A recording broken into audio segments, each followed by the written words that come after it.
On dit que la masculinité c'est terminé. Pourtant je le vois aujourd'hui, les femmes elles recherchent un homme plus masculin que jamais, sans non plus tomber dans la caricature. Parce qu'il faut le dire aussi, il y a certains traits masculins qui ne plaisent pas du tout aux femmes. Du coup, aujourd'hui je vais te révéler 12 traits masculins qui plaisent vraiment aux femmes. Et spoiler alert, être musclé n'est pas dans la liste.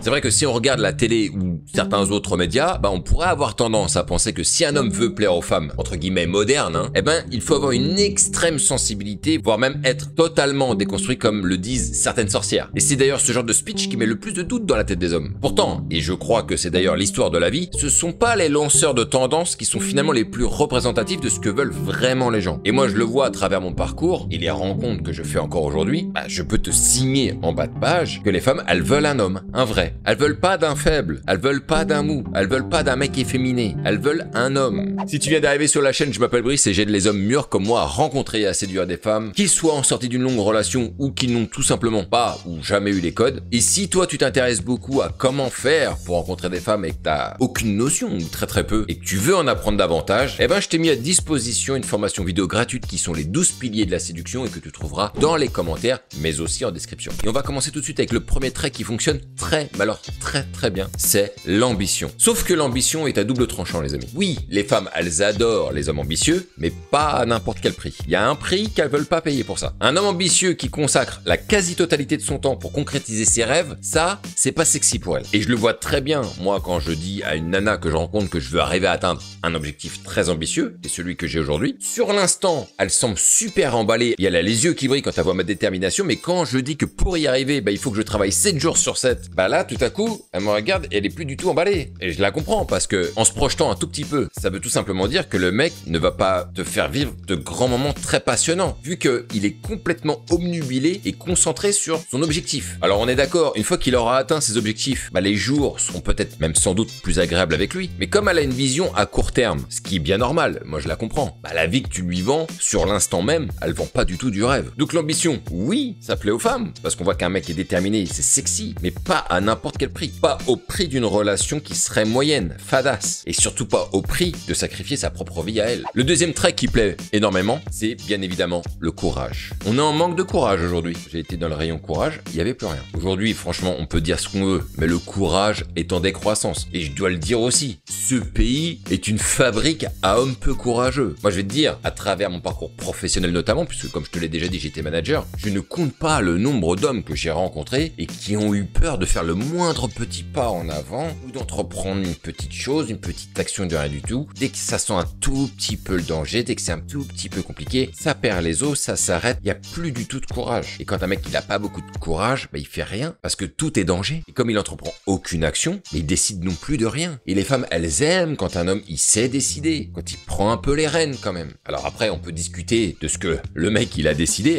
parce qu'il y a bonnes décisions, des fois des décisions un peu moins bonnes, mais au moins il prend une décision, il s'y tient et il actionne en fonction. Il y a aussi le courage d'affirmer ses opinions face à des personnes qui ne sont pas d'accord avec toi. Là aussi, je le vois, il y a beaucoup de manque de courage aujourd'hui. Alors, ça se lâche beaucoup sur les réseaux sociaux, mais dans la vraie vie, c'est plus du tout pareil. Il y a aussi le courage de vouloir faire quelque chose alors que tout le monde est contre toi et te déconseille de le faire. Parce que, selon les gens, le risque est trop élevé. Est-ce que tu auras le courage de quand même y aller? Et donc, quand une femme, elle rencontre un homme qui est comme ça, qui fait ce qu'il a à faire, qui a le courage de ses opinions, le courage de ses actions, c'est hyper excitant pour une femme. Par contre, un homme qui a suffisamment de courage pour enchaîner les actions les plus stupides les unes que les autres, ça c'est pas du tout attirant. Alors sur l'instant, si elle sait pas, tu prends des décisions toutes nazes, peut-être que tu vas faire illusion, mais au bout d'un moment quand elle va voir ce que tu te mets à décider et à faire, et qu'à chaque fois c'est complètement stupide, au bout d'un moment tu vas passer pour un teubé, ou pour un fou, ou pour un con surtout. Parce que comme on dit... Les cons ça ose tout.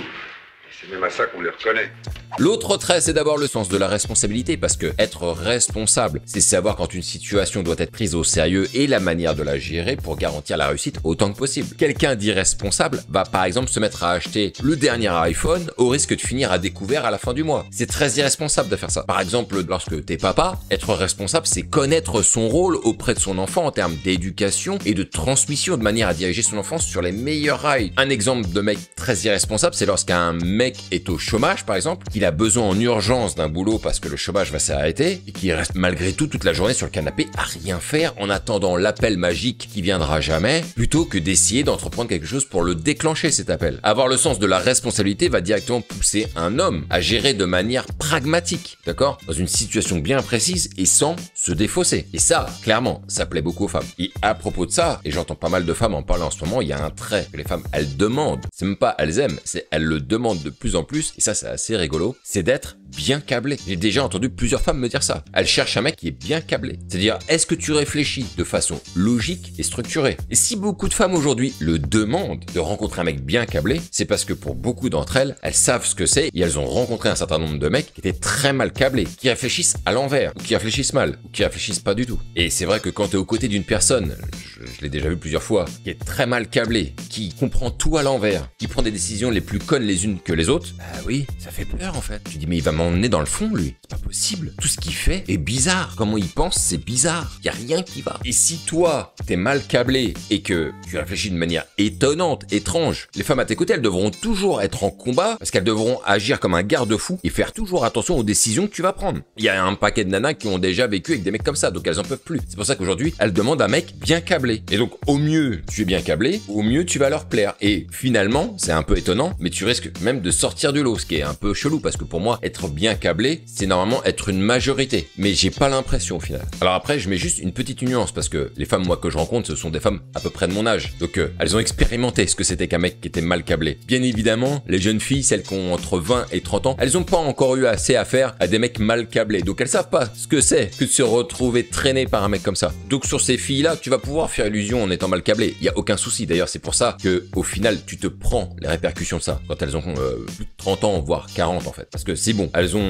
donné la chance à des mecs comme ça et maintenant elles n'en veulent plus. Et c'est là que ceux qui sont mal câblés, ils ont de moins en moins leur chance. Il y a un autre trait masculin là qui me vient en tête et qui devient de plus en plus rare aujourd'hui maintenant finalement, c'est la capacité à s'adapter. Ça c'est quelque chose vraiment d'ultra important les gars. La question c'est de savoir est-ce que tu es quelqu'un qui sait s'adapter à une situation, voire même à un imprévu de dernière minute ou pas? Est-ce que tu es flexible ou non face aux éléments de la vie? Parce que ça c'est quelque chose dont elle va pouvoir tout de suite se rendre compte dès le premier rendez-vous. Elle va vite capter. Je vais te donner un exemple. On va imaginer donc que tu es en train de prendre un verre avec une fille, vous venez juste d'arriver, vous venez de vous asseoir et la serveuse, elle vous demande votre commande. Toi, tu lui commandes quelque chose de bien spécifique et elle te dit qu'elle en a plus. Et là, on te voit en train de réfléchir, mince, qu'est-ce que je vais prendre, je sais pas. On voit que ça pose problème, c'était ça que tu voulais et du coup, t'avais pas prévu le plan B et bon, t'es dans l'embarras. Là, tout de suite, si on voit que t'es en train de chercher, tu sais pas trop, t'es embrouillé, la fille, elle va avoir tout de suite un premier indicateur comme quoi, bah, t'as l'air d'avoir des petits problèmes d'adaptation et de flexibilité puisque si déjà pour un plat que tu veux commander, il est plus disponible, ça te pose déjà beaucoup de problèmes et tu perds un petit peu tes appuis, c'est dommage. Un mec qui serait très flexible sur une situation identique, il se dirait bah aucun souci, je vais prendre ça à la place et puis c'est tout, on fait simple. Et moi, je le vois de plus en plus aujourd'hui, il y a beaucoup d'hommes maintenant qui se noient dans un verre d'eau. Au moindre problème, ils ont l'air vraiment d'être très embêtés et j'ai vu des mecs très embêtés sur des problèmes mais tellement bidons que j'arrive même pas à comprendre comment ils peuvent être dans l'embarras à ce point. Si tu montres que les aléas de la vie ne sont pas un souci pour toi, bah tu vas envoyer un très bon signal auprès de la fille que tu as visée. Elle va se dire ce mec-là, pour le déstabiliser, faut y aller. Alors ce sera pas une surprise non plus, il y a un autre trait masculin qui plaise beaucoup aux femmes, c'est d'avoir le sens du leadership. Mais je vais faire une petite précision là-dessus. Parce que avoir du leadership, c'est pas le mec qui dit ce qu'il faut faire et qu'il faut faire ce qu'il dit. Voilà. Dans le sens du mot leadership, moi ce que je veux dire par là, c'est de prendre les choses en main. D'accord? Comme par exemple le fait de proposer un lieu que tu as choisi pour le verre. Mais ça, c'est un exemple qui est un petit peu bateau et qui revient à chaque fois. Ok,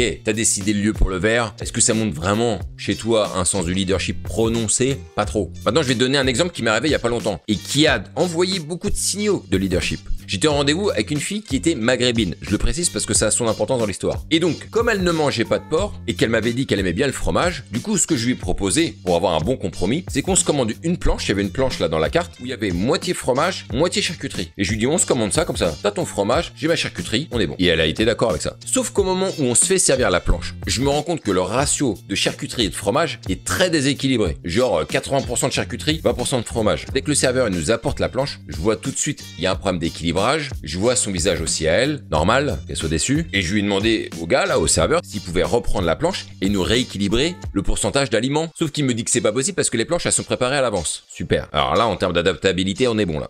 Là, on est très très bon. Du coup, comme j'ai vu que ça n'allait pas fonctionner, je lui dis bah écoutez, dans ces cas-là, on va annuler la planche. Vous allez la récupérer, du coup, nous, on va pas la prendre. Et là, j'ai décidé à la place de la fille. Et je peux te dire qu'elle était hyper contente de voir ma réaction et comment j'ai décidé rapidement. J'ai pris directement la situation en main, j'ai dit écoute, récupère la planche, on va commander autre chose, y a pas de problème. Donc là, tu vois, ça fait preuve de leadership et c'est pas le type de leadership qu'on pourrait s'imaginer au premier abord. J'ai pas donné d'ordre, j'ai juste pris la situation en main. J'ai l'idée la situation et j'ai aidé cette situation à ce qu'elle se déroule et qu'elle aille dans la bonne direction. Un autre aspect très masculin à apprécier par les femmes parce que elles ont expérimenté ce que c'était que de ne pas l'avoir, c'est la maîtrise de soi. D'accord, il y a beaucoup de mecs qui se maîtrisent plus. Et je crois qu'après l'épisode du Covid, on voit beaucoup plus qu'avant des gens qui s'énervent pour rien, qui sont en tension, qui ont du mal à se maîtriser du coup. Aujourd'hui, si tu vas démontrer qu'il t'en faut beaucoup pour que tu perdes tes nerfs, que tu te mettes à stresser même, alors tu vas forcément te démarquer un petit peu. Ah oui, c'est sûr. Et pour ça, va falloir que tu apprennes, si c'est pas le cas encore aujourd'hui, à contrôler tes émotions et à pas te laisser embarquer dans des comportements qui vont alerter la fille. Des comportements anormaux. Parce qu'on dit que les filles, elles sont souvent plus en prise aux émotions que les hommes, c'est pas vrai. C'est juste que les hommes, ils sont en prise aussi à leurs émotions, c'est pas les mêmes émotions par contre. C'est pas pour les mêmes registres. Et la maîtrise de soi, ça démontre que t'as des appuis qui sont relativement solides et que tu vas pas facilement monter dans les tours comme le ferait un enfant qui tape une crise parce qu'il a pas eu ce qu'il voulait. Et je le vois par exemple en voiture, où le mec il va vite perdre ses nerfs dès qu'il va voir une queue de poisson, le mec qui freine un peu trop, il va essayer de le coller ou il va essayer de lui faire lui aussi une queue de poisson, il va essayer de se venger. Ce mec qui a ce genre de comportement, il est en prise à ses émotions, hein. Attention. Et c'est exactement dans ces moments-là qu'il est important de se maîtriser. J'ai vu je sais pas combien de fois des nanas qui engueulaient leur bonhomme en disant mais qu'est-ce que tu fais, t'es taré sur la route quoi. Laisse-le tranquille ce gars. Il a peut-être même pas fait exprès. Et d'ailleurs si tu veux savoir si un mec il sait se maîtriser, bah c'est dans les moments les plus tendus qu'on va voir si les mecs ils sont solides ou pas. C'est pas dans des situations de la vie de tous les jours toutes bidons. C'est pas en allant à la boulangerie, tu commandes une baguette, elle te dit il y a plus de baguette, le mec il va monter dans les tours. C'est une situation complètement pourrie. Faut vraiment que ce soit une situation tendue et difficile. Et c'est là qu'on va voir si le mec il sait se maîtriser. Il y a un autre trait d'ailleurs masculin là qui me vient en tête, qui marche très très bien, mais qui est souvent caricaturé malheureusement, c'est le charisme, évidemment. Alors je dis souvent que c'est caricaturé parce que avec toutes les vidéos qu'on voit sur internet qui disent tout et n'importe quoi à propos du charisme, bah on finit par croire que avoir du charisme quelque part, bah il faut ressembler à un acteur de cinéma maintenant. Oui. Sauf que le charisme, il va passer par une posture assurée, comme lorsque t'es assis à table ou en rendez-vous avec une fille. Ça va être la façon dont tu racontes tes histoires, de la façon dont tu fais vivre ton corps. Tout ça génère une image charismatique de toi ou non. Ça va être aussi dans la façon dont ton corps est dessiné, parce que si t'as 50 kilos de trop, t'imagines bien que ton pouvoir charismatique est très très bas. Et oui, il serait bien meilleur si tu te comportais de la même manière, mais avec un corps beaucoup plus svelte. Ça va être aussi dans la façon dont tu marches. J'ai vu des mecs quand ils marchent avec les pieds en canard ou qui ont une démarche de kéké, qui sont pas du tout charismatiques, ils sont ridicules. Donc là aussi, il va falloir essayer de travailler sur ce point. Alors j'irai pas plus loin après sur la partie du charisme, hein, parce que ça a été dit en long, en large, en travers. C'est devenu très difficile maintenant de démêler le vrai du faux sur la partie charismatique, parce que je crois que tout le monde s'y est perdu tellement tout le monde a voulu lui donner sa propre définition que voilà, je vais en rester là-dessus. J'espère que ce que je t'aurais dit là t'aurait aidé sur cette partie en tout cas du charisme. Et je crois que le plus simple c'est de passer à l'autre trait masculin les gars. Ce trait masculin là, je pense que soit ça va amener de la controverse, soit il va être très incompris, c'est la singularité. Ça, c'est énorme. La singularité, c'est à quel point t'es un être singulier, donc un mec unique en ton genre. Il y a qu'un seul modèle, et c'est toi. Et si je te dis ça, c'est parce que si tu regardes vraiment avec une focale très large sur le monde et que tu regardes les hommes autour de toi, tu vas te rendre compte qu'il y a beaucoup d'hommes qui se ressemblent. Et qu'une fille, elle pourrait très bien se dire, s'il se passe rien avec toi, c'est pas grave, des mecs comme lui, il y en a plein. C'est ça, ne pas être singulier. C'est se dire, au final, tu ressembles tellement à d'autres que si ça se fait pas avec toi, c'est pas grave. Il y en a d'autres derrière qui lui ressemblent, donc c'est un de perdu, mais c'est pas un de perdu grave. Par contre, quand tu rencontres quelqu'un qui est singulier, qui ressemble pas à une autre personne, tu te dis, ce mec-là, j'ai jamais rencontré un modèle pareil. Dans ce cas-là, en ce qui concerne son choix de se mettre avec toi ou pas, va être complètement différent lorsqu'elle va devoir réfléchir à ça, parce que si elle te perd, elle sait qu'elle va pas en retrouver un autre. Elle en a rencontré qu'un seul dans sa vie. Et pour une femme qui a un certain âge, qui a rencontré un certain nombre d'hommes, et je parle pas que de coucher avec, juste même de discuter, travail, etc. Si elle se rend compte que toi, t'es un modèle vraiment unique, attention, si en plus ce modèle lui plaît, tu risques d'avoir toutes tes chances. Un autre trait masculin très important bien évidemment, c'est l'indépendance. Voilà, un homme indépendant, c'est quelqu'un qui n'a besoin de personne pour subvenir à ses besoins. Il est autonome et une femme, elle sait pertinemment qu'un homme autonome, c'est quelqu'un qui sait se débrouiller dans la vie et qui n'a pas besoin des autres pour se gérer, déjà dans un premier temps, mais aussi pour se sortir des problèmes du quotidien, encore une fois. Alors dans l'indépendance, il ne faut pas non plus tomber dans un excès au point d'être un pur loup solitaire et isolé du monde, mais plutôt démontrer qu'on a toutes les cartes en main pour sa propre réussite, pour se sortir des impasses, des problèmes du quotidien, qu'on n'a pas besoin d'appeler quelqu'un pour se faire sortir de ses problèmes. Et ça, c'est très important parce qu'elle se dit que du coup, ça va pas lui tomber dessus. Il va pas appeler la nana en pleine nuit en disant « il faut que tu m'aides ma chérie, je suis dans la merde ». Et c'est très important parce que quand je vois aujourd'hui le nombre de mecs qui tiennent la jambe à leur nana en prétendant que ce sont des mecs indépendants, solides, costauds et que au final c'est pas du tout vrai, eh ben si t'arrives à sortir de ça, bah, franchement, c'est pas mal déjà. D'ailleurs, il y a un autre trait masculin qui est complémentaire à celui de l'indépendance, c'est la confiance en soi. Oui, on y revient,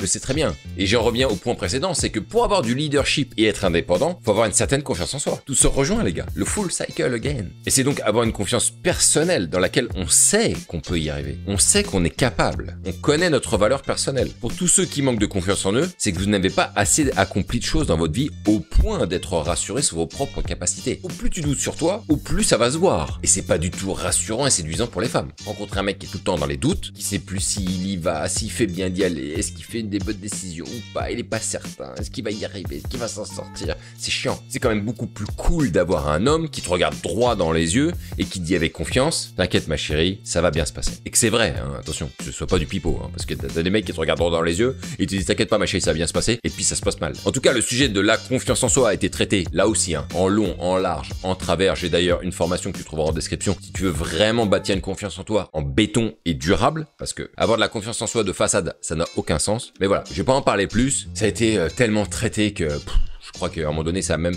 perdu de son sens. Et la confiance en soi est souvent aussi liée à un autre trait masculin très important et très apprécié par les femmes et très demandé surtout, c'est la détermination. Alors un mec déterminé, c'est un mec qui va tomber plusieurs fois, mais qui va se relever quoi qu'il arrive, tant qu'il n'aura pas atteint son but. Alors c'est très sexy pour les femmes sur le papier, encore une fois, hein, parce que là aussi, ça va rejoindre un autre point, tu vas voir le parallèle. Bah, en fait, c'est l'ambition, parce que oui, sur le papier, l'ambition, c'est sexy pour une femme. Oui, être déterminé, c'est ultra sexy pour une femme, mais seulement, encore une fois, si ça n'interfère pas dans leur vie, dans la vie de couple. Sinon, ça va vite la gaver. Et quelque part, je la comprends aussi. Là, je le vois par exemple avec ma chaîne, quand j'explique que je suis en train de développer mon business en ligne. Elles sont super hypées.